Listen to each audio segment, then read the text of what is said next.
Bonjour à tous. Voilà, après avoir battu le Cameroun pour la toute première fois dans l'histoire de l'équipe nationale du Maroc, le Maroc a réalisé un nouveau record. J'ai vu personne en parler, mais pour information, c'est la toute première fois dans l'histoire que le Maroc bat les Aigles de Carthage en Tunisie. Et pour info, si vous le saviez pas, en une semaine, le Maroc a battu le champion d'Afrique en titre, mais aussi la première équipe d'Afrique dans le classement FIFA. Et en parlant de ce classement FIFA, logiquement, on devrait gagner 7 à 10 places. Mais bon, avec ce classement, je me méfie parce que des fois, tu vois vraiment des trucs bizarres. Tu peux gagner 3 matchs consécutifs et à la fin, tu vois que tu perds 2 places au classement. On va comprendre. Enfin, quoi qu'il en soit, c'est parti pour cette analyse du match contre la Tunisie.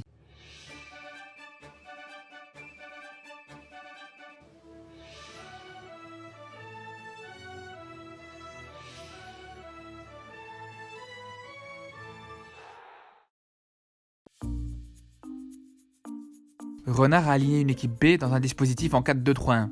Cette formation dans laquelle le Maroc a commencé le match s'est montrée relativement efficace. Il faut bien sûr prendre en compte que la majorité des joueurs qui ont été alignés n'ont jamais joué ensemble. Mais ça n'empêche pas qu'il y avait certains automatismes qui étaient vraiment intéressants. Notamment avec Hafidi qui pour moi a donné une leçon dans la distribution à Belhanda. S'il y en a un qui a réussi seulement 3 passes vers l'avant contre le Cameroun, l'autre pour sa première titularisation avec Hervé Renard a réussi avec une grande facilité à combiner avec les 3 joueurs de devant. D'ailleurs après sa sortie en début de deuxième mi-temps, quand le Maroc est passé en 4-4-2, c'est là où le Maroc a vraiment subi. Ça devait être Fajr qui devait assurer ce rôle de distributeur, mais malheureusement son jeu balle au pied est trop pauvre et trop facile à lire. Justement il a perdu beaucoup trop de ballons à cause du fait que les Tunisiens ont anticipé ce qu'il voulait faire. Et ensuite dans son pressing il a été beaucoup moins efficace que contre le Cameroun. Déjà parce que son positionnement était plus bas, un peu comme la deuxième mi-temps contre le Cameroun, mais aussi comme c'était pas un match en jeu, il a mis beaucoup moins d'intensité. Mais ça par contre c'était vraiment pas le cas de Nseri. Honnêtement son but je m'en fous complètement, mais dans son match d'une manière générale il a été monstrueux. Déjà juste dans les phases arrêtées défensives, il a récupéré 3 ballons sur des corners tunisiens. Et ça c'est hyper important d'avoir un joueur comme ça. Surtout que quand on sait que le point faible du Maroc c'est ses phases arrêtées défensives. Et dans le pressing on n'en parle même pas. Dans les 10 dernières minutes il arrive encore à presser avec une intensité extraordinaire.